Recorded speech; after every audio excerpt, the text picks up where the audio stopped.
bakit pulang-pula pa rin ang dashboard mo kahit napakasipag mong makipag-engage sa kapwa natin content creator? So, dapat ma-distinguish natin, alam po natin anong klaseng engagement or pakikipag-engage ba yung nakakount mismo sa atin. Kasi kung halimbawa, tayo po ay nag-comment, nag-share, nag-like, nag-react, nanood nung mga video ng kapwa natin content creator, mag-reply sila dun sa mga comment natin sa video nila, makipagpalitan pa tayo dun ng mga comment, hindi po yon nakakount po sa atin. Ang count po ng engagement po na yun ay napupunta lang po dun sa may-ari po mismo ng video. So magkakaroon lang po ng engagement sa atin pag ginawa po natin yung mga activity na yun, kung sakaling bisitahin din po nila yung pong ating page or yung account, mag-share sila, mag-like or mag-comment dun sa ating mga video. So yun lang po yung chance na pwedeng ma-count po na engagement sa atin, yung ginagawa nating pakipag-engage sa kanila kapag napansin po nila tayo at nag-comment or nag-react or nagkaroon po sila ng activity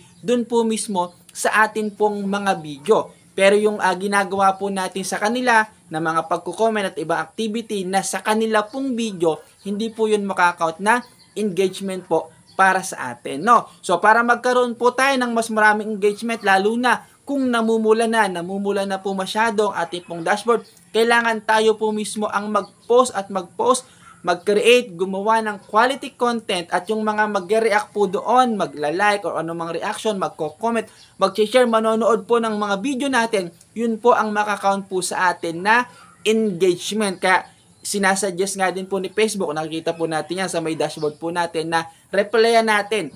Kung kaya din naman, no, hindi natin masabi yung mga malaking content creator dahil sa sobrang dami, hindi na nila talaga kayang ma-replyan lahat. Pero tayo, na mga nagsisimula pa lang, as long as kaya nating replyan yung lahat ng comment dun sa ating mga video, replyan natin dahil makakatulong yan para bumalik sa berde, tumaas ulit yung engagement po natin. Bumalik sa berde yung atin pong dashboard. No, take note, wala pong nangyayari, walang epekto po sa atin. Yung kahit gaano tayo kasi pag mag-comment, mag-like, mag-share, manood ng video ng iba, hindi po yan count po sa atin as engagement. Kailangan sariling sikap tayo doon sa mga sarili nating video, sipagan natin ang sipagan ng pagpo-post, pagre-reply doon sa mga comment at yon ang paraan para bumalik ulit sa berde, no? Maging green po ulit yung pong ating dashboard. For more updates, follow nyo po ako at pakishare na rin ang video na ito. Salamat po!